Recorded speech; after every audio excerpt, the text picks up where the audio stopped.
ಕರೋತು ಮಮ ಕಲ್ಯಾಣಂ ಹರಿರ್ಹಯಮುಖಾಭಿಧಃ ಗುರುಶ್ಚ ಮಧ್ವನಾಮಾ ಮೇ ವರದೋಸ್ತು ನಿರಂತರಂ. ಜ್ಞಾನಗಮ್ಯದಿಂದ ನಡೀತಾ ಇರುವ ನಿರಂತರ ಜ್ಞಾನ ಕಾರ್ಯದಲ್ಲಿ ಪಾಲ್ಗೊಂಡಿರುವ ಎಲ್ಲ ಸಜ್ಜನರಿಗೂ ಅಭಿನಂದನೆಗಳನ್ನು ಸಲ್ಲಿಸ್ತಾ, ವಾದಿರಾಜ ಗುರುಸಾರ್ವಭೌಮರ ಮತ್ತೊಂದು ಸುಂದರವಾದಂತಹ ಕೃತಿ, ಅವರು ರಚನೆ ಮಾಡಿರುವ ಸಂಸ್ಕೃತದ ವಾಯುಸ್ತುತಿ. ತ್ರಿವಿಕ್ರಮ ಪಂಡಿತಾಚಾರ್ಯರು ವಾಯುಸ್ತುತಿಯ ರಚನೆಯನ್ನು ಮಾಡಿದ್ದಾರೆ, ಪ್ರಸಿದ್ಧವಾಗಿದೆ. ಶ್ರೀಪಾದರಾಜರು ಕನ್ನಡದಲ್ಲಿ ಮಧ್ವನಾಮದ ರಚನೆಯನ್ನು ಮಾಡಿದ್ದಾರೆ, ಬಹಳ ಪ್ರಸಿದ್ಧವಾಗಿದೆ. ಅದರಂತೆ ವಾದಿರಾಜರು ಸಂಸ್ಕೃತದಲ್ಲಿ ಒಂದು ವಾಯುಸ್ತುತಿಯ ರಚನೆಯನ್ನು ಮಾಡುತ್ತಾರೆ. ಅದು ಹನುಮಂತ ದೇವರು ಹಾಗೂ ವಿಭೀಷಣ ಅವರಿಬ್ಬರ ಸಂವಾದ ರೂಪದಲ್ಲಿರುವಂತಹ ಒಂದು ಸುಂದರವಾದಂತಹ ಕೃತಿ. ಇದು ವಾಯುಸ್ತುತಿ ಅಂತಲೇ ವಾಯುದೇವರ ಚರಿತ್ರೆ, ಅವರ ಹನುಮದವತಾರ ಅದು ವಿಸ್ತೃತವಾಗಿ, ನಂತರದಲ್ಲಿ ಭೀಮಾವತಾರ ಹಾಗೂ ಮಧ್ವಾವತಾರಗಳ ಚಿಂತನೆ. ಅದು ಹನುಮದವತಾರದ ಚಿಂತನೆ ಹೇಗೆ ಅಂತಂದರೆ, ಹನುಮಂತ ದೇವರು ಹಾಗೂ ವಿಭೀಷಣ ಅವರಿಬ್ಬರ ಸಂವಾದ ರೂಪದಲ್ಲಿ ಇದೆ. ಇದು ಬಹಳ ಮಹತ್ವಪೂರ್ಣವಾಗಿರುವಂತಹ ಒಂದು ವಾಯುಸ್ತುತಿ. ಇದು ವಾದಿರಾಜರ ಕೊಡುಗೆ. ವಾದಿರಾಜರು ಇದೊಂದು ಮಹತ್ವಪೂರ್ಣವಾದ ವಿಷಯವನ್ನು ನಮಗೆ ತಿಳಿಸ್ತಾರೆ. ವಿಭೀಷಣ ರಾವಣನ ಸೋದರನಾಗಿದ್ದಂಥವನು ವಿಭೀಷಣ ಅಷ್ಟು ವರ್ಷಗಳಿಂದಲೂ ಕೂಡ ರಾವಣನ ಜೊತೆಯಲ್ಲಿದ್ದು, ಅದೇ ರಕ್ಷಃಪುರಿಯಲ್ಲಿ ಲಂಕೆಯಲ್ಲಿ ಇದ್ದು, ಅವನು ದೇವರ ಭಕ್ತನಾಗಿದ್ದರೂ ಕೂಡ ರಾವಣನಿಗೆ ಜೊತೆಗಾರನಾಗಿ ಇದ್ದ, ಅವನ ತಮ್ಮನಾಗಿ ಇದ್ದ. ಆದರೆ ವಿಭೀಷಣ ಒಮ್ಮಿಂದೊಮ್ಮಿಲೆ ಅವನು ರಾಮನ ಪಕ್ಷಕ್ಕೆ ಬರ್ತಾನೆ. ರಾವಣ ಸೀತಾಪಹಾರವನ್ನು ಮಾಡಿದಾಗಲೂ ಕೂಡ ಅಷ್ಟು ಪ್ರತಿಭಟನೆಯನ್ನು ಮಾಡದೇ ಇದ್ದ ವಿಭೀಷಣ ನಂತರದಲ್ಲಿ ರಾವಣನನ್ನು ಧಿಕ್ಕರಿಸಿ, ನಾನು ನಿನ್ನ ಜೊತೆಗಿರೋದಿಲ್ಲ, ನಿನ್ನ ಈ ಯುದ್ಧಕ್ಕೆ ಸಹಾಯನಾಗಿರೋದಿಲ್ಲ ಅಂತ ಹೇಳಿ ಅವನನ್ನು ತಿರಸ್ಕರಿಸಿ ಅಲ್ಲಿಂದ ಬರ್ತಾನೆ. ರಾಮಚಂದ್ರನಿಗೆ ಶರಣಾಗತನಾಗ್ತಾನೆ. ರಾಮನ ಪಕ್ಷದಲ್ಲಿದ್ದು ರಾವಣನ ಆ ರಾಕ್ಷಸರ ಎಲ್ಲ ರಹಸ್ಯಾಂಶಗಳನ್ನು ಹೇಳಿ ಇವರಿಗೆ ಕಪಿಗಳಿಗೆ ಸಹಾಯನಾಗಿದ್ದು ರಾವಣನ ಸಂಹಾರಕ್ಕೆ ದೊಡ್ಡ ಸೇವೆಯನ್ನು ಸಲ್ಲಿಸ್ತಾ ಇದ್ದಾನೆ ವಿಭೀಷಣ. ಇದಕ್ಕೇನು ಕಾರಣ? ಇಂತಹ ಒಂದು ಪರಿವರ್ತನೆಗೆ, ಜೀವನ ಪರಿವರ್ತನೆಗೆ ಏನು ಕಾರಣ? ಅಷ್ಟು ದುಷ್ಟರ ಸಹವಾಸದಲ್ಲಿ ಶತಮಾನ ಸಹಸ್ರಮಾನದಿಂದಲೂ ಜೊತೆಯಾಗಿದ್ದಂತಹ ವಿಭೀಷಣ ಅವನ ಜೀವನ ಪರಿವರ್ತನೆ ಆಗೋದಕ್ಕೆ ಏನು ಕಾರಣ ಅಂತನ್ನುವ ಜಿಜ್ಞಾಸೆಯನ್ನು ವಾದಿರಾಜರು ನಮಗೆ ಪರಿಹರಿಸ್ತಾರೆ.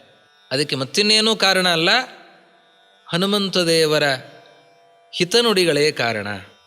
ಹನುಮಂತ ದೇವರು ಹೋಗಿ ಅವನಿಗೆ ತತ್ವೋಪದೇಶವನ್ನು ಮಾಡ್ತಾರೆ, ಸರಿ ದಾರಿಗೆ ತರ್ತಾರೆ. ನೋಡಿ, ಸರಿ ದಾರಿಗೆ ಬರಬೇಕು ಅಂತಾದರೆ ಮುಖ್ಯ ಪ್ರಾಣದೇವರ ತತ್ವೋಪದೇಶ ಆಗಬೇಕು. ಅದನ್ನು ಯಾರು ಆಲಿಸ್ತಾರೋ ಅಂಥವರು ಕುಮಾರ್ಗದಿಂದ ಸನ್ಮಾರ್ಗಕ್ಕೆ ಬರೋದಕ್ಕೆ ಸಾಧ್ಯ. ಅದಕ್ಕೆ ವಿಭೀಷಣ ನಮಗೆ ಸಾಕ್ಷಿಯಾಗಿದ್ದಾನೆ. ಹಾಗೆ ಅರ್ಜುನ ಕೃಷ್ಣನ ಅಷ್ಟು ಪರಮಾನುಗ್ರಹವನ್ನು ಪಡೆಯೋದಕ್ಕೆ ಸೋದರನಾಗಿ ಭೀಮಸೇನ ದೇವರ ಜೊತೆಯಾಗಿದ್ದಂತಹ ಅರ್ಜುನ ನಮಗೆ ಸಾಕ್ಷಿಯಾಗಿದ್ದಾನೆ. ಹಾಗೆ ಮುಖ್ಯಪ್ರಾಣದೇವರ ಅವತಾರರಾದ ಮಧ್ವಾಚಾರ್ಯರ ಕೃತಿಗಳ, ಅವರ ಉಪದೇಶಗಳ ಚಿಂತನೆಯನ್ನು ಯಾರು ಮಾಡ್ತಾ ಇದ್ದಾರೆ ಅವರು ದುರ್ಮಾರ್ಗದಿಂದ ಸನ್ಮಾರ್ಗಕ್ಕೆ ಹೋಗೋದಕ್ಕೆ ಸಾಧ್ಯ, ಪರಮಾತ್ಮನ ಪರಮಾನುಗ್ರಹವನ್ನು ಪಡೆಯೋದಕ್ಕೆ ಸಾಧ್ಯ. ಹೀಗಾಗಿ ಮುಖ್ಯಪ್ರಾಣದೇವರ ಉಪದೇಶದ ಅನಿವಾರ್ಯತೆ, ಅದರ ಅವಶ್ಯಕತೆ ನಮಗೆಲ್ಲರಿಗೂ ಕೂಡ ಇದೆ.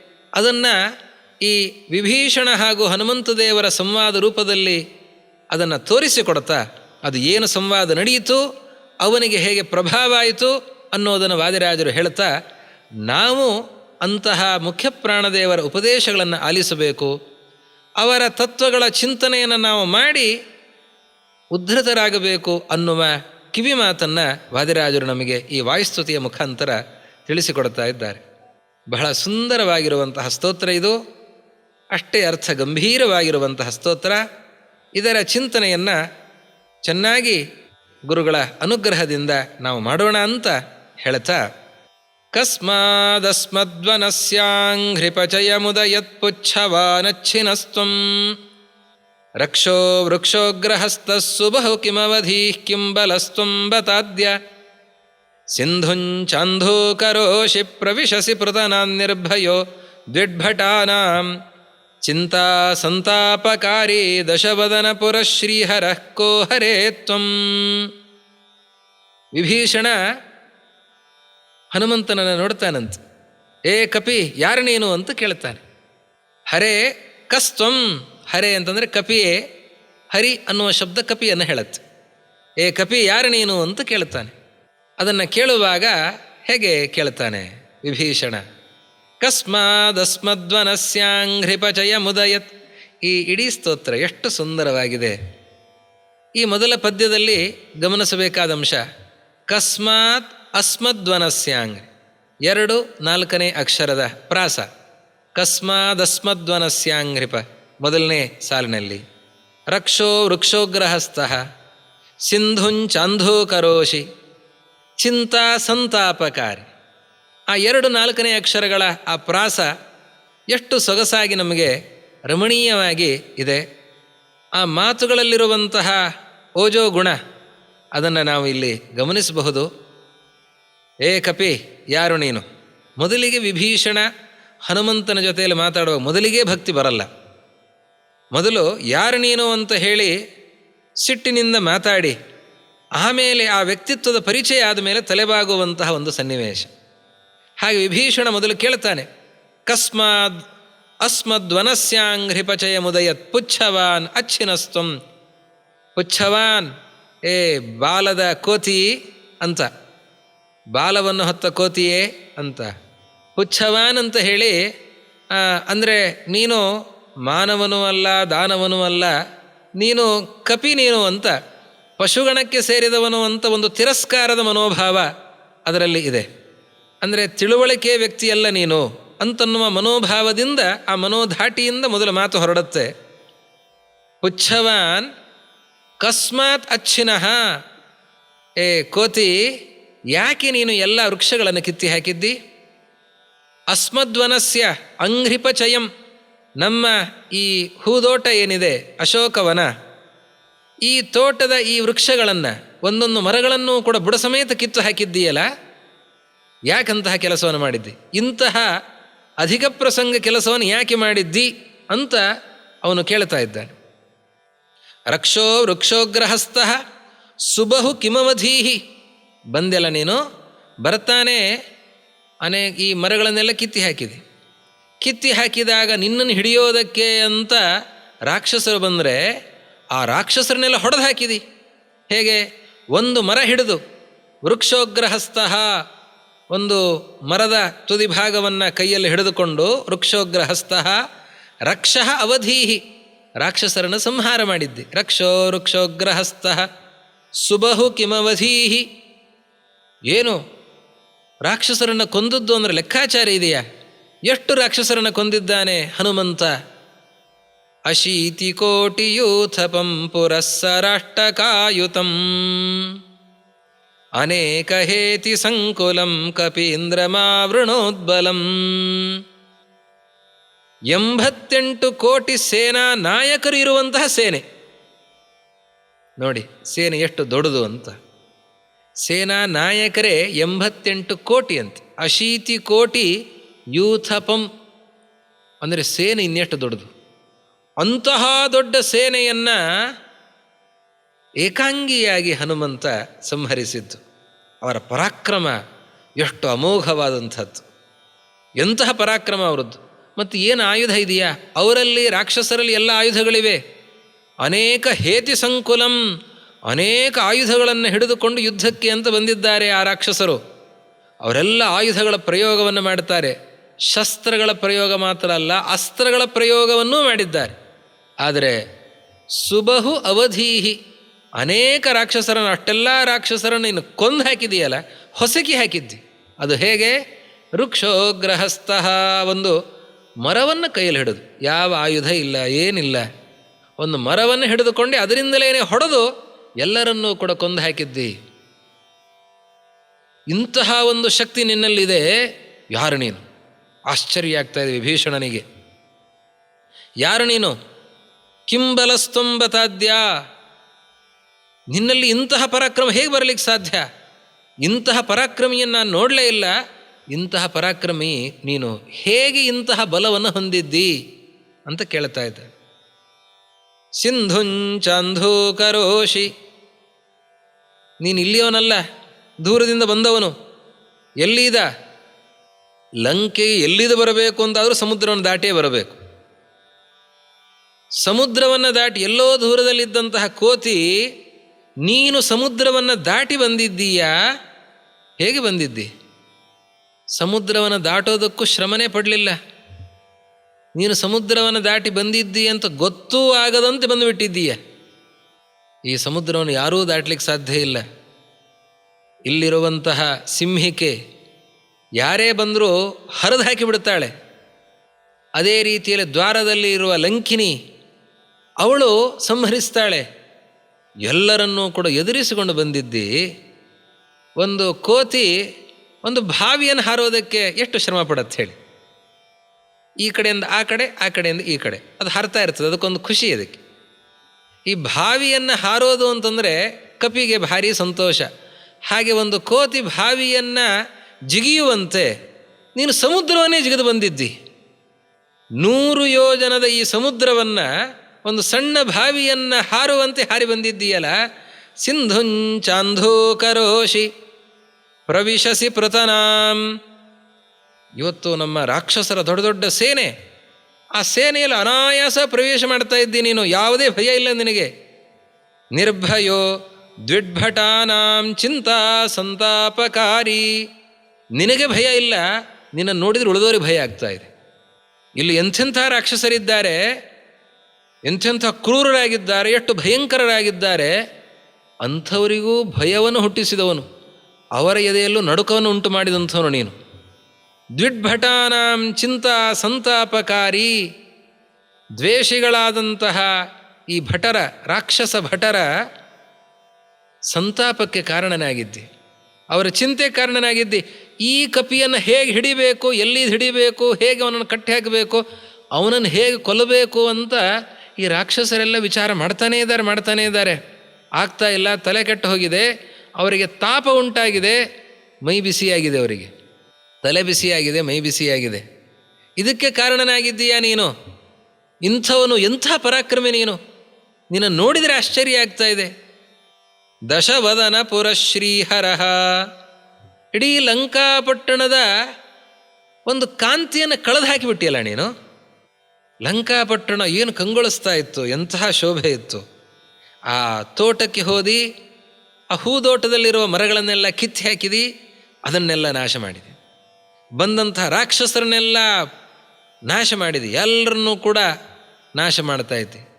ಹೀಗೆ ಇಡೀ ಒಂದು ಲಂಕಾಪಟ್ಟಣದಲ್ಲಿ ಒಂದು ನೆಮ್ಮದಿಯ ವಾತಾವರಣ ಇತ್ತು. ಲಂಕಾಪಟ್ಟಣದಲ್ಲಿ ಒಂದು ಪ್ರಕೃತಿಯ ಸೌಂದರ್ಯ ಇತ್ತು. ಪ್ರಕೃತಿಯ ಸೌಂದರ್ಯ ಹೋಗಿದ್ರು, ಇವತ್ತು ಇದು ರುದ್ರರಮಣೀಯಾಗಿ ಹೋಗಿದೆ. ಇದು ಅಷ್ಟು ಭಯಂಕರವಾಗಿ ಹೋಗಿದೆ. ಒಬ್ಬ ಕೋತಿ ನೀನು ಬಂದು ಇಡೀ ಲಂಕಾಪಟ್ಟಣ ತನ್ನ ಶೋಭೆಯನ್ನು ಕಳೆದುಕೊಳ್ತಾ ಇದೆ. ದಶವದನಪುರ ರಾವಣನ ಪಟ್ಟಣ ಅಂತಂದರೆ ಅದು ಎಲ್ಲರೂ ಕೂಡ ಹೆದರುವಂತಹ ಪಟ್ಟಣ ಇದು. ಇಂಥ ಪಟ್ಟಣಕ್ಕೆ ಬಂದಿದ್ದಿ. ರಾವಣನ ಪಟ್ಟಣದಲ್ಲಿ ಎಲ್ಲರೂ ಕೂಡ ಅದರ ಸೌಂದರ್ಯಕ್ಕಾಗಿ ಶ್ರಮಿಸ್ತಾ ಇದ್ದಾರೆ. ಆ ಹೂದೋಟ ಆಗಲಿ, ಅದೇ ರೀತಿಯಲ್ಲಿ ಪರಿಸರ ಆಗಲಿ, ಎಲ್ಲವೂ ಕೂಡ ಸ್ವಚ್ಛವಾಗಿ ಸುಂದರವಾಗಿರಬೇಕು ಅಂತನ್ನೋದಕ್ಕೆ ಇದಕ್ಕೆ ಶ್ರಮ ಪಡುವಂಥವರ ಸಂಖ್ಯೆ ಅನೇಕ ಇದೆ. ಆದರೆ ಒಂದೇ ದಿವಸದಲ್ಲಿ, ಒಂದು ಹೊತ್ತಿನಲ್ಲಿ ಇಡೀ ಲಂಕಾಪಟ್ಟಣದ ಸೌಂದರ್ಯಕ್ಕೆ ನೀನು ಕುಂದಾಗಿ ಬಿಟ್ಟಿದ್ದೀಯಲ್ಲ, ಇಡೀ ಲಂಕಾಪಟ್ಟಣದ ಸೌಂದರ್ಯವನ್ನೇ ಹಾಳು ಮಾಡಿಬಿಟ್ಟಿದ್ದೀಯಲ್ಲ. ದಶವದನ ಪುರಶ್ರೀಹರಃ. ಅದರಲ್ಲಿರುವ ಸ್ವಾರಸ್ಯ ನೋಡಿ. ದಶವದನ ಪುರಶ್ರೀಹರಃ ಅಂತ ಹೇಳ್ತಾ ವಾದಿರಾಜ, ದಶವದನ ಆ ರಾವಣನ ಪಟ್ಟಣದ ಸೌಂದರ್ಯವನ್ನು ಅಪಹರಿಸಿದವನು ನೀನು ಅಂತ. ಪಟ್ಟಣದ ಸೌಂದರ್ಯ ಮಾತ್ರ ಅಲ್ಲ, ಅವನ ಮುಖದ ಸೌಂದರ್ಯವನ್ನೇ ಅಪಹರಿಸಿಬಿಟ್ಟಿದ್ದಿ. ಅವನ ಮುಖದಲ್ಲಿ ಒಂದು ಏನು ಕಾಂತಿ ಇತ್ತೋ, ಒಂದು ಬಿಗುಮಾನ, ಒಂದು ಸ್ವಾಭಿಮಾನ, ನಾನು ನನ್ನನ್ನು ಎದುರಿಸುವಂಥವ್ರು ಪ್ರಪಂಚದಲ್ಲಿ ಇನ್ಯಾರೂ ಇಲ್ಲ ಅಂತ ಬೀಗುತ್ತಾ ಇದ್ದಂತಹ ಆ ರಾವಣನ ಮುಖಕ್ಕೆ ಕಳಂಕ ಬಂದು ಹೋಯ್ತಲ್ಲ. ರಾವಣ ಮುಖ ತಗ್ಗಿಸಿಬಿಟ್ಟಿದ್ದಾನಲ್ಲ. ಏನಿದು, ಒಂದು ಕೋತಿ ನನ್ನನ್ನು ಇಷ್ಟು ಆಟಾಡಿಸ್ತಾ ಇದೆ ಅಂತ ರಾವಣ ಕಂಗಾಲಾಗಿಬಿಟ್ಟಿದ್ದಾನೆ. ಹೀಗಾಗಿ ಅವನ ಮುಖದ ಕಾಂತಿಯನ್ನೇ ಅಪಹರಿಸಿದಂಥವನು ನೀನು. ಕೋ ಹರೇ ತ್ವಂ, ಏ ಕಪಿ ಯಾರು ನೀನು ಅಂತ ಈ ಪ್ರಶ್ನೆಯನ್ನು ವಿಭೀಷಣ ಕೇಳಿದಾಗ ಆ ಪ್ರಶ್ನೆಗೆ ಉತ್ತರವಾಗಿ ಹನುಮಂತನ ಮಾತು ಮುಂದೆ ಆರಂಭವಾಗುತ್ತೆ. ಅದು ಆರಂಭವಾಗಿ ತನ್ನ ಪರಿಚಯವನ್ನು ಹೇಳಿಕೊಟ್ಟು ಅದಾದ ಮೇಲೆ ವಿಭೀಷಣನ ಮನಃಪರಿವರ್ತನೆಯನ್ನು ಮಾಡಿ ವಿಭೀಷಣ ರಾಮನ ಭಕ್ತನಾಗಬೇಕು, ರಾವಣನ ಸಹವಾಸ ಪರಿತ್ಯಾಗ ಮಾಡಬೇಕು ಅನ್ನೋದಕ್ಕೆ ಪ್ರೇರಣಾದಾಯಕವಾಗಿರುವಂತಹ ಮಾತುಗಳನ್ನು ಹನುಮಂತ ದೇವರು ಹೇಳ್ತಾ ಇದ್ದಾರೆ. ವಾಯೋರಾಯೋಧನಾಗ್ರೇ ಸರಸುಭಟ ಶಿರಶ್ಚಿತ್ರ ರತ್ನೋಪಮಸ್ಯ ಪ್ರಾಯೋ ನಾಯೋಧ್ಯಮಸ್ಯ ಪ್ರಿಯತಮ ಸುಕುಮಾರೋಹ ಮಾರೋಹ ಯೋಗ್ಯ ಶ್ರೀಶಾಕ್ಲೇಶಾಂಕಧಾಮ್ನಃ ಕಮಲಜವಸತೇಶ್ಚಾಹುರಾರ್ಯ ಹನುಮಾನ್ ಇತ್ಯಾಖ್ಯಾನ್ನಾತ್ಯಯೋಸ್ಮತ್ಕುಲಜ ಮುನಿಷುವೋ ರಂಹಸಾ ವಾಂಹಸಾವಾ. ಅದಕ್ಕೆ ಅವರು ತಮ್ಮ ಪರಿಚಯವನ್ನು ಹೇಳಿಕೊಳ್ಳುತ್ತಾರೆ. ನಾನು ಹನುಮಂತ. ಎಂಥವನು ನಾನು? ವಾಯೋ ಆಯೋಧನಾಗ್ರೇಸರ ಸುಭಟ ಶಿರಶ್ಚಿತ್ರ ರತ್ನೋಪಮಸ್ಯ, ವಾಯುದೇವರ ಅವತಾರ, ವಾಯುದೇವರ ಮಗನಾಗಿ ಬಂದಂಥವನು ನಾನು ಅಂತ ಹೇಳ್ತಾರೆ. ಆಯೋಧನ ಅಗ್ರೇಸರ ಸುಭಟ ಶಿರಶ್ಚಿತ್ರ ರತ್ನೋಪಮಸ್ಯ, ಯುದ್ಧಗಳಲ್ಲಿ ನಿನಗೆ ಯಾರ ಬಲ ಅಂತ ಕೇಳಿದ್ರಲ್ಲ, ಅದಕ್ಕೆ ಹನುಮಂತ ದೇವರಂತಾರೆ, ನಾನೊಬ್ಬ ರಾಮನ ದೂತ, ನಾನು ರಾಮಭೃತ್ಯ, ರಾಮದಾಸ, ನಾನು ರಾಮನನ್ನು ಹೊತ್ತು ಸಾಗುವಂತಹ ಭೃತ್ಯ ನಾನು ಅಂತ ಹನುಮಂತ ದೇವರು ಹೇಳ್ತಾರೆ. ನಾನು ಆಯೋಧನಾಗ್ರೇಸರ ಸುಭಟ ಶಿರಶ್ಚಿತ್ರ ರತ್ನೋಪಮಸ್ಯ, ಯುದ್ಧದಲ್ಲಿ ಅತ್ಯಂತ ವಿಶಾರದನಾಗಿರುವಂಥವನು ಶ್ರೀರಾಮಚಂದ್ರ. ಅವನು ಅಗ್ರೇಸರ, ಯುದ್ಧದಲ್ಲಿ ಅಗ್ರೇಸರನಾಗಿರುವಂಥವನು ಶ್ರೀರಾಮಚಂದ್ರ. ಶಿರಶ್ಚಿತ್ರ ರತ್ನೋಪಮಸ್ಯ, ಚಿತ್ರರತ್ನ ಅದು ಶಿರಸ್ಸಿಗೆ ಧಾರಣೆ ಮಾಡುವಂತಹ ಶಿಖಾಮಣಿ. ಶಿಖಾಮಣಿ ಇರೋದು ಎಲ್ಲರ ಎತ್ತರದಲ್ಲಿ, ತಲೆಯ ಮೇಲಿರುವಂಥದ್ದು ಕಿರೀಟ, ಕಿರೀಟದಲ್ಲಿಯೂ ಎತ್ತರದಲ್ಲಿರುವಂಥದ್ದು ಆ ಮಣಿ. ಅದರಂತೆ ಯುದ್ಧವನ್ನು ಮಾಡೋದರಲ್ಲಿ ಯಾರು ವಿಶಾರದರಿದ್ದಾರೆ ಅಂತಹ ವಿಶಾರದರಾದವರಿಗೆಲ್ಲರಿಗೂ ಕೂಡ ಎತ್ತರದ ಸ್ಥಾನದಲ್ಲಿ ಮುಕುಟ ಮಣಿಸ್ಥಾನದಲ್ಲಿರುವಂತಹ ಶ್ರೀರಾಮಚಂದ್ರ, ಆ ಶ್ರೀರಾಮಚಂದ್ರನ ಆರೋಹ ಯೋಗ್ಯ, ಅಂಥವನನ್ನು ಹೊತ್ತು ಸಾಗುವಂತಹ ಒಬ್ಬ ದೂತ ನಾನು ಅಂತ ಹೇಳ್ತಾ ಇದ್ದಾರೆ. ಅವನು ಯುದ್ಧ ಮಾಡದೇ ಇರುವಂಥದ್ದೇ ಇಲ್ಲ, ಯಾರ ಜೊತೆಯಲ್ಲಿಯೂ ಕೂಡ ಯುದ್ಧವನ್ನು ಮಾಡಿ ಶ್ರೀರಾಮಚಂದ್ರ ಸೋತಿದ್ದಾನೆ ಅಂತಿಲ್ಲ. ಪ್ರಾಯೋ ನಾಯೋಧ್ಯಮಸ್ಯ, ಅಯೋಧ್ಯಂ ನ, ಅವನು ಯುದ್ಧ ಮಾಡಲಿಕ್ಕೆ ಸಾಧ್ಯ ಇಲ್ಲ ಅಂತನ್ನುವ ವ್ಯಕ್ತಿ ಅಂಥವನು ಹುಟ್ಟಲೇ ಇಲ್ಲ ಅಂತಾರೆ. ಯಾರ ಜೊತೆ ಅವನು ಯುದ್ಧ ಮಾಡಲಿಕ್ಕೆ ಆಗೋದಿಲ್ಲ ಅಂತಹ ವ್ಯಕ್ತಿ ಇನ್ನೂ ತನಕನೂ ಹುಟ್ಟೇ ಇಲ್ಲ, ಎಂದಿಗೂ ಕೂಡ ಹುಟ್ಟೋದೇ ಇಲ್ಲ. ಪ್ರಾಯೋ ನಾಯೋಧ್ಯಮಸ್ಯ, ಅಂತಹ ಆ ಶ್ರೀರಾಮಚಂದ್ರನ ಆರೋಹಯೋಗ್ಯ, ಅವನು ಹೆಗಲೇರಿ ಹೋಗಬೇಕಲ್ಲ, ಆ ಹೆಗಲಲ್ಲಿ ಹೊತ್ತುಕೊಂಡು ಹೋಗುವಂತಹ ವ್ಯಕ್ತಿ ಅವನು ನಾನಾಗಿದ್ದೇನೆ. ಅಂತಹ ರಾಮಚಂದ್ರನ ದೂತನಾಗಿದ್ದೇನೆ. ಅವನ ಎಲ್ಲ ಪ್ರಶ್ನೆಗೂ ಉತ್ತರ. ಆ ಹನುಮಂತ ದೇವರ ವಿನಯ ಅಷ್ಟು ಪರಾಕ್ರಮ ಇದೆ, ಅಂತಹ ನಿಶಿತಮತಿಗಳಾಗಿದ್ದಾರೆ, ಅಂತಹ ಕೌಶಲ ಇದೆ. ಆದರೆ ಅವರಲ್ಲಿರುವ ಭಕ್ತಿ ಅದೆಲ್ಲದಕ್ಕಿಂತಲೂ ಮಿಗಿಲಾದಂಥದ್ದು. ಅವ್ರು ಹೇಳ್ತಾರೆ, ಅಂತಹ ಆ ಶ್ರೀರಾಮಚಂದ್ರನ ಆರೋಹ ಯೋಗ್ಯ, ಅವನು ಹೊರೋದಕ್ಕೆ ಯೋಗ್ಯವಾದಂತಹ ವಾಹನ ನಾನಾಗಿದ್ದೇನೆ. ವಾಯುದೇವರ ಅವತಾರ, ವಾಯೋ ಪ್ರಿಯತಮ ಸುಕುಮಾರ, ವಾಯುದೇವರ ಪ್ರಿಯತಮ ಸುಕುಮಾರ ಅಂತಂದರೆ ಮಗ, ಅಂದರೆ ವಾಯುವಿನ ಅವತಾರ. ಶ್ರೀಶಾ ಕ್ಲೇಶಾಂಕಧಾಮ್ನಃ ಕಮಲಜ ವಸತೆ ಆಹುರಾರ್ಯ ಹನುಮಾನ್. ಶ್ರೀಶ ಅಕ್ಲೇಶಾಂಕಧಾಮ್ನ, ಶ್ರೀಶನೆಂಬುವಂತಹ ಯಾವುದೇ ಕ್ಲೇಶಗಳಿಲ್ಲ, ಅಕ್ಲೇಶ, ಅವನಲ್ಲಿ ಯಾವುದೇ ರೀತಿಯಾದಂತಹ ದುಃಖಗಳಿಲ್ಲ. ಅಂತಹ ಆ ಪರಮಾತ್ಮನ ವಾಸಸ್ಥಾನ ಅಕ್ಲೇಶಾಂಕಧಾಮ್ನಃ, ಅವನು ನೆಲೆಸಿದ್ದಾನಲ್ಲ, ಎಲ್ಲಿ ನೆಲೆಸಿದ್ದಾನೆ? ವಾಯುದೇವರಲ್ಲಿ ನೆಲೆಸಿದ್ದಾನೆ. ಅಂತಹ ವಾಯುದೇವರ ಅವತಾರ ನಾನಾಗಿದ್ದೇನೆ. ಶ್ರೀಶಾ ಕ್ಲೇಶಾಂಕಧಾಮ್ನಃ ಕಮಲಜ ವಸತೇಶ್ಚ, ಕಮಲಜ ವಸತೆ, ಕಮಲಜ, ಕಮಲದಲ್ಲಿ ಹುಟ್ಟಿದಂಥವರು ಚತುರ್ಮುಖ ಬ್ರಹ್ಮದೇವರು. ಆ ಚತುರ್ಮುಖ ಬ್ರಹ್ಮದೇವರ ಹೃದಯದಲ್ಲಿ ವಾಸವಾಗಲಿಕ್ಕೆ ಯೋಗ್ಯನಾಗಿರುವಂತಹ ಪರಮಾತ್ಮನ ಪ್ರಿಯನಾದ ವಾಹನ ವಾಯುವಿನ ಅವತಾರ ನಾನಾಗಿದ್ದೇನೆ. ಹನುಮಾನಿತ್ಯಾಖ್ಯಾಂ, ಹನುಮಾನ್ ಎಂಬುದಾಗಿ ನನ್ನನ್ನು ಕರೀತಾ ಇದ್ದಾರೆ. ನಾತ್ಯಯೋಸ್ಮತ್ ಕುಲಜ ಮುನಿಷುವೋ ರಂಹಸ ವಾಂಹಸ ವಾ.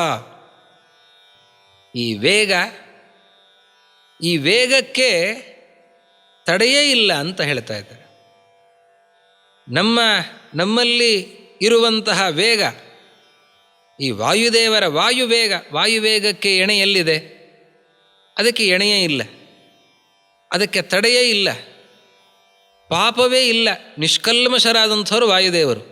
ಅಂತಹ ವಾಯುದೇವರ ಅವತಾರ ನಾನಾಗಿದ್ದೇನೆ, ಅಂತಹ ಹನುಮಂತ ನಾನಾಗಿದ್ದೇನೆ ಅಂತ ತಮ್ಮ ಪರಿಚಯವನ್ನು ಹನುಮಂತ ದೇವರು, ಮೊದಲು ನಾನು ರಾಮಭಕ್ತ, ರಾಮನ ಭೃತ್ಯ, ರಾಮನನ್ನು ಹೊತ್ತು ಸಾಗುವಂತಹ ವಾಹನ ನಾನು, ವಾಯುದೇವರ ಅವತಾರ. ವಾಯುದೇವರು ಎಂಥವರು?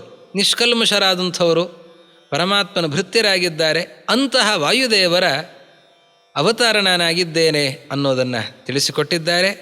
ಮುಂದೆ ಹನುಮಂತ ದೇವರು ತಮ್ಮ ಪರಿಚಯವನ್ನು ಏನು ಮಾಡಿಕೊಳ್ತಾರೆ ಅದನ್ನು ಮುಂದಿನ ಸಂಚಿಕೆಯಲ್ಲಿ ನೋಡೋಣ ಅಂತ ಹೇಳ್ತಾ, ಈ ಹನುಮದ್ವಿಭೀಷಣ ಸಂವಾದ ರೂಪವಾದ ವಾದಿರಾಜ ಗುರುಸಾರ್ವಭೌಮರ ವಾಯುಸ್ಥಿತಿ ಚಿಂತನೆಯ ಆರಂಭದ ಈ ಸಂಚಿಕೆಗೆ ಅಂತರಂಗ ಭಕ್ತರೊಬ್ಬರು ಸೇವೆಯನ್ನು ಸಲ್ಲಿಸಿದ್ದಾರೆ. ಅವರು ಬಹಳ ಶ್ರದ್ಧಾಭಕ್ತಿಗಳಿಂದ ಹರಿಗುರು ಪ್ರಸಾದವನ್ನು ಬಯಸಿ ಈ ಸೇವೆಯನ್ನು ಸಲ್ಲಿಸಿದ್ದಾರೆ. ಅವರಿಗೆ, ಅವರ ಪರಿವಾರದವರು ಎಲ್ಲರಿಗೂ ಕೂಡ ವಿಶೇಷವಾಗಿ ಹರಿಗುರುಗಳ ಅನುಗ್ರಹ ಆಗಲಿ. ಇದನ್ನು ಆಲಿಸ್ತಾ ಇರುವಂತಹ ಜ್ಞಾನಗಮ್ಯದ ಎಲ್ಲ ಶ್ರೋತೃವೃಂದಕ್ಕೂ ಕೂಡ ಮುಖ್ಯಪ್ರಾಣದೇವರ ಶ್ರೀರಾಮಚಂದ್ರನ ಪೂರ್ಣಾನುಗ್ರಹ ಆಗಲಿ ಅಂತ ಪ್ರಾರ್ಥಿಸ್ತಾ ಎರಡು ಮಾತನ್ನು ಶ್ರೀ ಗುರು ಮಧ್ವೇಶ ಅರ್ಪಣಮಸ್ತು.